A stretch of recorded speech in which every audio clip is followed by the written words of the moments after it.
There is something very strange going on right now. There are people in India who are opening an app on their phone to solve math problems. And the funny part is that they're not doing this for an exam, and they're not even doing this because a teacher gave them homework.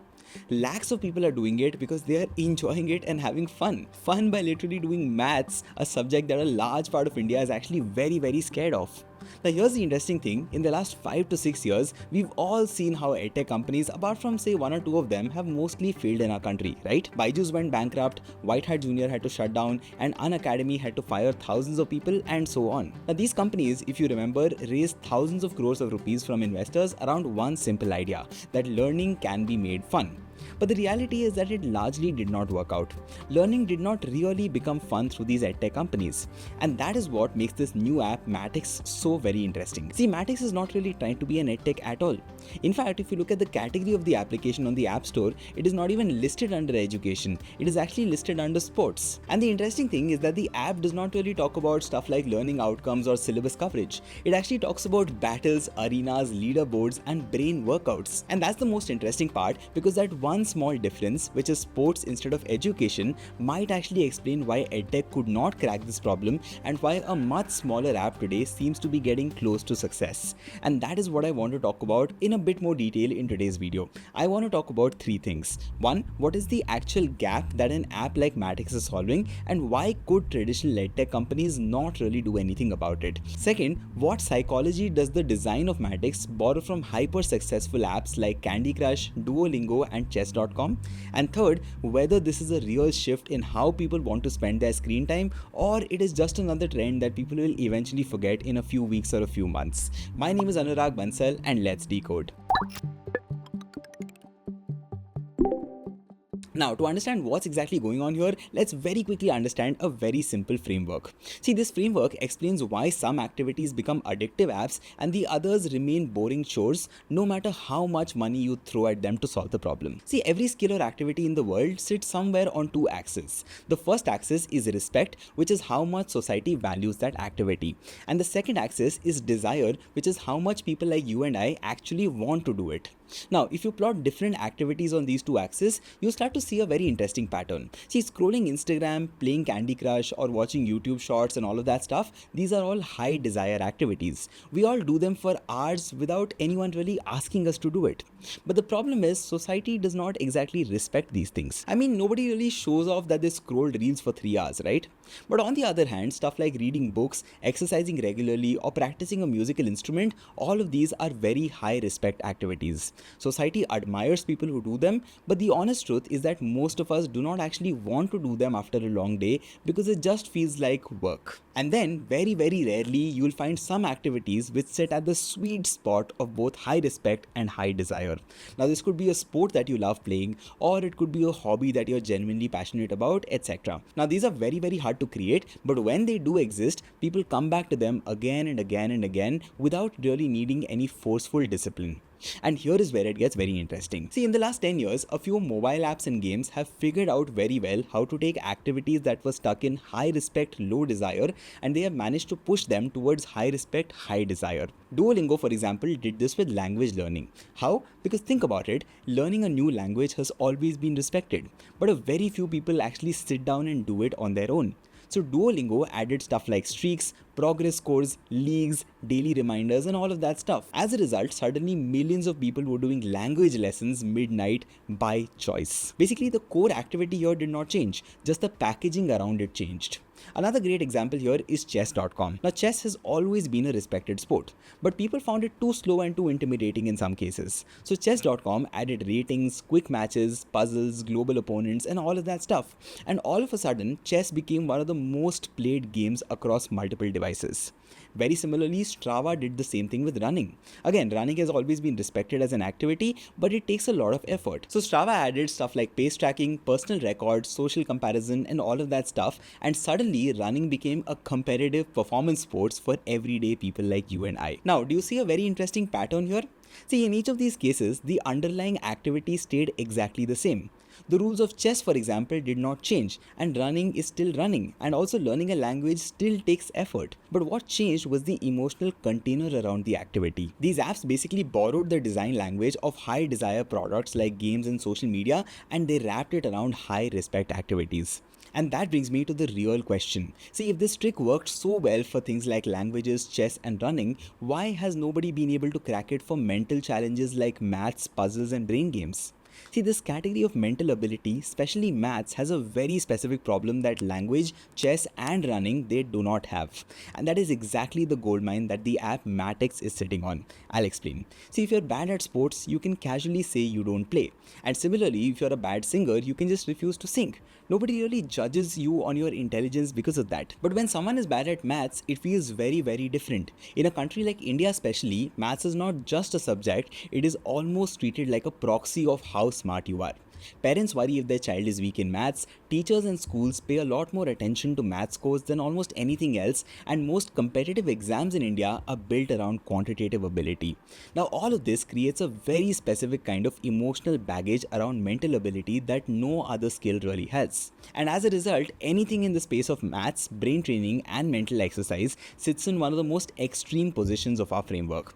Very high respect, but very low desire. Everyone admires people who are mentally sharp, but a very few people voluntarily train their brain because it reminds people of marks, pressure, silly mistakes, and also the fear of looking very stupid. Now think about it, wasn't this the exact problem that edtech companies were supposed to solve? Stuff like making maths and other subjects fun, making learning engaging, and removing the fear of learning something hard. And to be fair, these companies did try. They made animated videos, they ran gamified quizzes, they tried interactive whiteboards, they used AI to create learning paths, they got celebrity teachers and whatnot. But here is the reality, all of these approaches had one thing in common. They were all trying to make the old classroom experience better.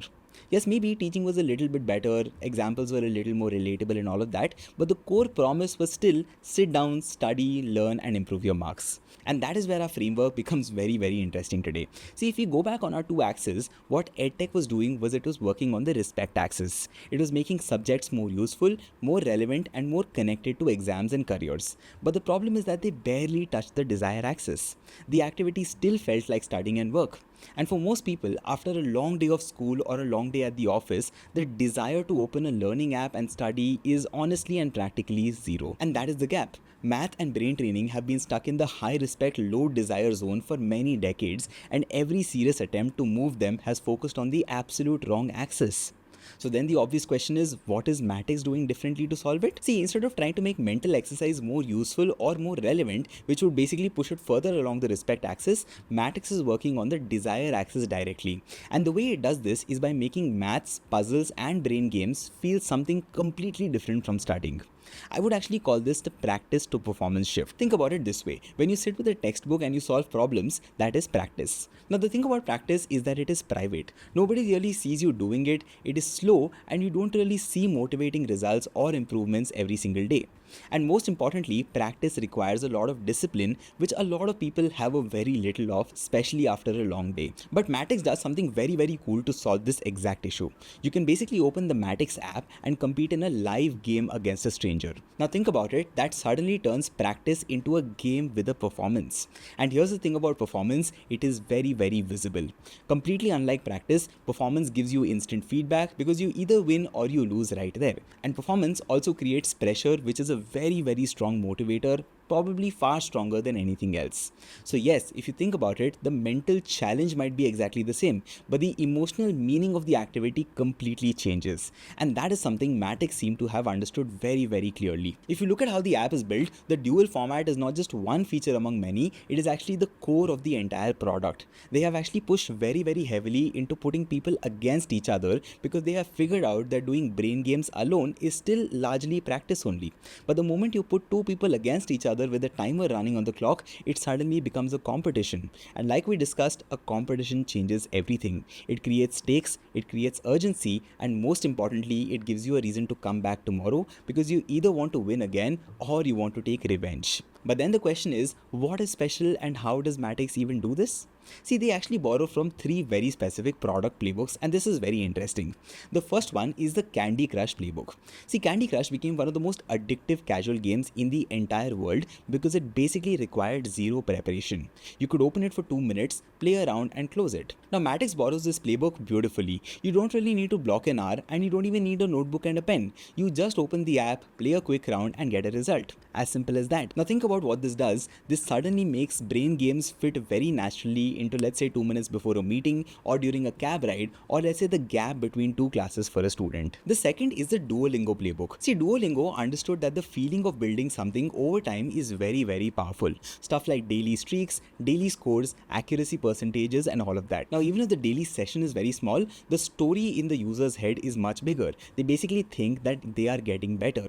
Now, Matiks borrows this very nicely as well. They have stuff like speed scores, accuracy, focus ratings, and daily workouts. The session is 2 minutes, but if you think about it, the narrative is I am becoming sharper, and that is very powerful. And the third one, which at least as per me is the most important one, is the chess.com playbook. See, chess.com is not just addictive because chess is inherently fun for everyone. It is addictive because your rating becomes a part of how you see yourself. You're not just playing random matches, you're actually trying to prove something to someone. Losing hurts there because your ego is involved, and winning feels good because it feels like an evidence of intelligence. Now, Matiks borrows this competitive identity layer as well. It has 1 versus 1 duels, global leaderboards, ratings, friends, and multiplayer formats. And in a country like India, where being fast with numbers is very culturally linked to being sharp, this ego layer carries even more weight than it would probably anywhere else. And by the way, remember I told you that the Matiks app is listed as a sports app on the App Store? You know what's interesting? In 2025, the game of chess was officially inducted into esports as a recognized category. Think about it, a decades or centuries old board game suddenly became a competitive sport. Now you might ask me why now? See, it's largely because of chess.com and how they made millions of people play it online and care about their ratings. It basically became an esport and not just a regular sport anymore because of that. Now think about it, if that can happen to chess, the idea of maths, puzzles and brain games following a very similar path does not really sound as weird as it may have a few years ago, right? So anyway, if you put all of these three playbooks together now, the Candy Crush playbook, the Duolingo playbook and the chess.com playbook, here is what happens. See, Candy Crush gives Matiks quick play, Duolingo gives it a productive habit, and chess.com gives it competitive ego. And when all three of them work together, brain training suddenly stops feeling like practice and it starts feeling like performance. And that is a shift on the desire axis. And here is where something very, very interesting has started to happen. See, over time, Matiks has expanded beyond just maths duels. It now includes puzzles, memory games, and other mental challenges. And what's really interesting is the kind of behavior that is coming around the app. People have actually started sharing screenshots of their time, comparing how much time they actually spent on the Matiks app versus how much time they spend on apps like Instagram and other social media. And in a lot of cases, Matiks is actually winning. Now think about what that means for a second. In a world where the biggest problem with screen time is doom scrolling and brain rot, here is an app where people are voluntarily and purposely replacing their Instagram time with brain games and mental challenges. And that is a very, very interesting signal because most edtech platforms focus on students and syllabus and marks. Almost none of them are solving for this, which is helping people fight the brain rot that comes from hours and hours of mindless scrolling. And Matiks, perhaps even fully planning for it earlier, seems to have stumbled across exactly that idea. And by the way, investors have noticed this as well. In August 2025, Matiks raised 3.14 million US dollars in a pre-series A round. Now for those who caught it, that number is literally pi, which for a maths and brain games app is almost too perfect as a number. The round included investors like Aman Gupta and Gaurav Munjal among many others. But yeah, anyway, all of this sounds very promising and honestly as a concept I really think it is. But here is the honest question. Is it a long-term change or just a passing trend? Because right now the app is fresh, the idea of competing in brain game duels is new, and challenging your friends to a mental battle is a fun thing to try. But the question is, what really happens after this novelty fades? Will people still open the app for the 50th time or the 100th time?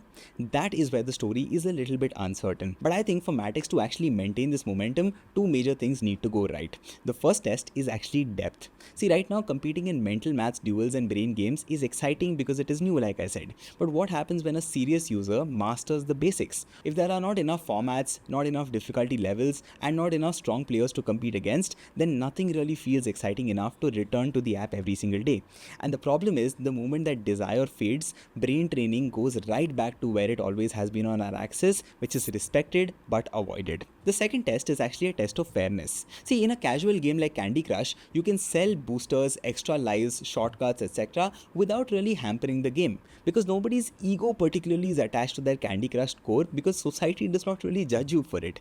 But the problem is, the moment you position mental ability as a competitive skill, fairness becomes a very important part of the product. Because think about it, if a paying user gets an advantage in a duel, then the leaderboard loses its meaning, and if the leaderboard loses its meaning, then the ego loop breaks, and if the ego loop breaks, then the entire desire axis completely collapses. And this is something that competitive products usually have to be very, very careful about. Because think about it, in casual games you can monetize your product through convenience like selling extras, but in competitive products, the ranking has to feel organic and earned, or the entire thing stops working from a fundamental level. So the future of Matiks basically depends on these two major things. Depth will decide whether people stay beyond the first excitement, and fairness will decide whether people will take the competition seriously or not. Now think about it, for the longest time we assumed self-improvement to feel serious. If you had to get better at something, you had to sit with a book or do a course or take notes and basically stay disciplined throughout. But the thing is, consumers of today do not think and work like that. People still want improvement, yes, but they want it in formats that actually match their attention span. The internet has already figured out how to make people spend time. Reels can do it, traditional online games can do it, etc. The harder question is, who can make people feel good about the time that they actually spent online? And maybe that is why the sports category matters much more than what it looks like. Matiks has purposely chosen not to sit next to learning apps where opening the app itself can feel like homework. It has chosen to sit next to sports apps where opening the app feels like competition and fun.